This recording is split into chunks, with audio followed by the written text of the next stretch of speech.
The Practice Protocol with Paul Conant. Okay, welcome to week 3, lesson 1. I'm Paul Conant. I have the man with me, Tom Mayer. Tom, how are you? Good, Paul. Great to be back again. Yes. Good session. Yes, absolutely. So this is, continuing with the goal session, SMART goals, but we really wanted to break down the first lesson to make your, as Tom would say, the big, hairy, audacious goals, your plans that you're going to put together. But before we talk about that, always remember, this is kind of the mindset issue. Every time you come into these programs, whatever you're doing in life, make sure that you're honest with yourself, admit the issues that you have, make time to be on the calls every week. If you have questions and need us to step you through or help you out with anything, if it doesn't have to do with the goals in this week, you have other questions you have, it could be about hiring, bring them to the table. We'll see if we can help you. If we can't, we always try to bring the experts on that can help you. Make sure you're setting goals and making plans. I can't stress that enough. That's why we spend so much time in the beginning of the foundation to do that. And as always, take ownership. So critical to getting forward with what you want to do with your life and your practice and your business. So let's get on to, you know what? This is, I put this in because I absolutely love Brian Tracy, and I'll refer to him throughout the years of things that we do. But, he put this in one of his books, and I thought it was so fitting. Those who do not have goals are doomed forever to work for those who do. And it's so true. It's a great point. He's a smart guy. If you ever have a chance to look at some of his books or watch some of his videos, I had a chance to meet him a few times throughout the years, and really, he's on point. So love the work that he does. We're talking about SMART goals, and we're referring to these. You'll see them here. We're going to break these down really to, you're going to know these. You're going to be an expert on SMART goals by the time we're done. But this is kind of the reference page. It's in your book. But let's go down to the first thing. So this is the template we're going to use. And this is kind of an example goal. This is in your book as well with the notes. The first step that we're doing is your 3-year goals. You could go 3 to 5 year goals. Tom, what would you recommend? 3 to 5? Whatever works. Nowadays, it's more important to picture what your business looks like, the perfect world where you're really, why did you get into business? What would it look like? The number of years isn't quite as important, but we need to put a timeline on it. So it's really what would you describe the perfect business for you to be? What would it look like? And I always say, 3, 5, even a 10-year plan, but what's the business really going to look like? And then we can break it down into smaller steps on how we're going to get there. That's a good point. So let's see. This is kind of an example goal that I put together just so you get a better idea of what it means to be specific, measurable, action-based. Is it realistic? Is it time? What's the timeline on it? So in this particular case, I said, get 10% more patient reviews this quarter. This will be measured by how? Our review monitoring software. A lot of us have that in the practices, or you can even go online, have somebody looking at your Google reviews. But again, that would be monitored that way. How do you get this? Kind of give what's the action to that? Asking patients to review at the office at the time of walkout. You could also add to that. This is just happened to be what I could fit here, but if you really want to get in detail, you could say also our software will send out, requests by SMS. There's a lot of things you could do to add to be, that action portion. And then realistic. Again, I think, Tom, you and I talked about this. You don't want to say you're going to do, 100% when you can only get 5% ever. You're going to set yourself up for failure. So you have to be really kind of putting together something that's achievable, but by the same token it pushes you a little bit to get that. Would you say that's a good thing, Tom? No, absolutely. That makes a lot of sense. Yeah. You got to want to be driving to it, not something far reach that you just give up on. Right. And then we put down the timeline, by January 2021. It could be whenever you're watching this, it could be, whatever your timeline is. One more kind of example is, say you wanted to save $100,000 over the next 3 years. How is it measured? How is this going to be accomplished? Is this realistic? And what's the timeline you're going to do it on, and how you're going to follow up on it, right? So, when do you weigh the baby, Tom? When it's losing weight, or when it's you want to know right ahead of time before you run into any problems. Right. So, it's really critical. So let's break it down. So those are kind of the example goals. You review those as you go along. But now you have this empty slide you should have on your book with the notes underneath it, and you want to take your personal 3-year goals. So Tom, maybe you said you like to do those 3 to 5 to 10. What's the business look like at the end? Maybe step us through our next steps of what they look like. So what is the S portion of the SMART goals that we want to write down, whatever they could be? Again, it's whatever the individual goal is, and it could be an individual goal and an office goal, could be both. Right. What is the S? Yeah, what I like to say is, if you're placing the order for a new car, you wouldn't just walk in and say, give me that car, any car in the lot. You'd say a particular type of car. And then you wouldn't just say any model, I want this color. Then I want this type of stereo. I want the interior to look like this. So basically, when being specific means if you're placing the order, you're getting a dinner at a restaurant or you're buying something, you're going to be real specific on what you're looking for. So that's really what you want to be, it's got to be specific. And again, you have to know in your mind and written on papers, why is that a goal for you? When do you need it by, how are you going to get it? But picture it, like somebody says, oh, I want a house on the beach. Well, what I take my client through is, well, what beach? Why that beach? Okay. And what kind, so what's the house look like? What kind of, frame, is it wood or is it, vinyl on the outside? What color is it? What kind of color shutters do you have? What's the inside look like?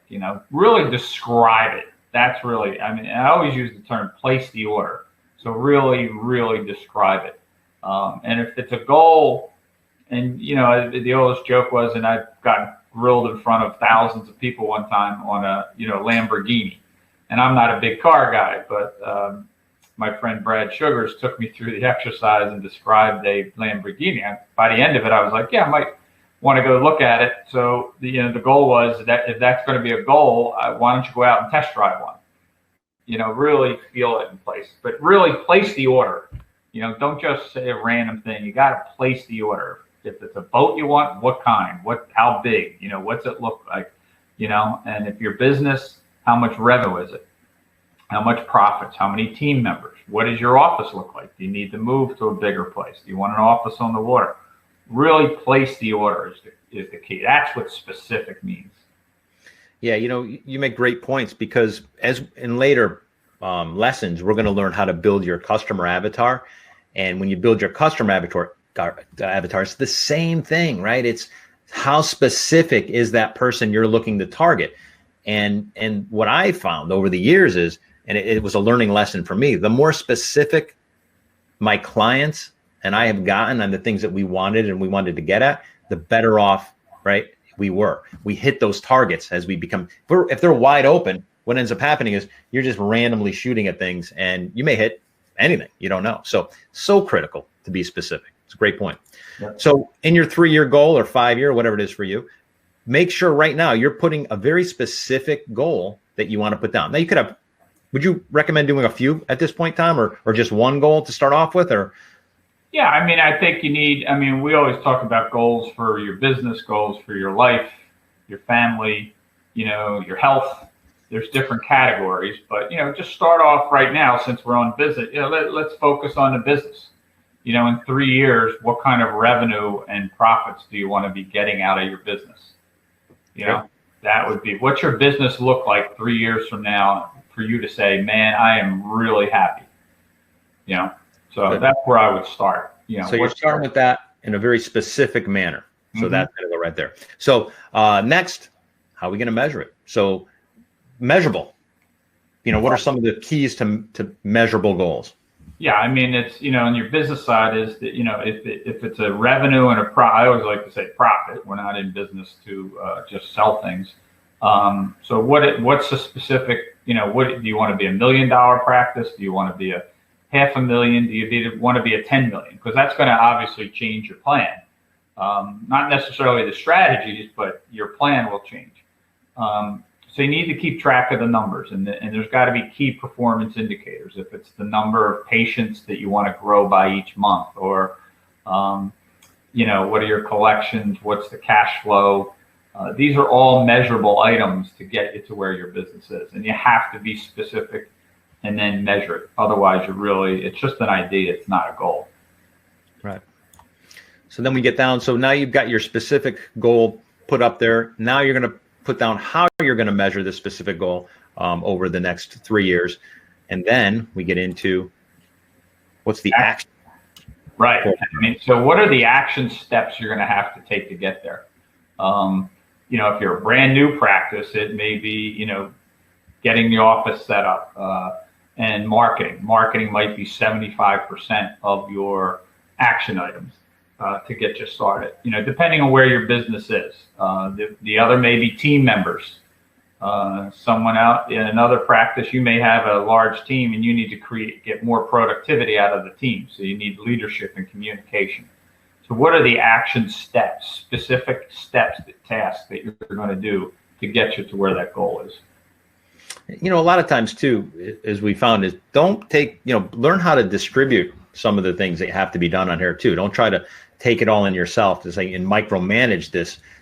Make sure there's a lot of people involved with it, or a few people involved, because if there isn't, you're just going to try to kill yourself making this goal by yourself. So delegation is very important. You're right. Yeah, really, really critical on that. So, we've got that A portion put in. Now let's look at the next one, which is going to be, how realistic are these goals? Do they match your skill set? So fill us in on some of that. Yeah, is it real? Is it something that you can do? It's not so outlandish you're going to lose momentum and excitement to get it. Now, it's good to have that type of way out there vision of where you want to go. But the realistic part is, again, I think to your point, is you can't have 65 items that you are the only one you're going to do. That's not realistic. You're not going to get to them. So you got to build it. Create what I like to say is, for example, a marketing plan, create a marketing strategy, systemize it, and then move on, just test and measure, start another one. So you got to be realistic that it can be done and you can do it with the resources you have. That's part of it. It's, when you're starting out marketing, you may not have the McDonald's type budget to spend, but you do have time and creativity. So it's more time in the beginning, but you want to create what's a realistic marketing budget. So good point. So we got the R portion put in.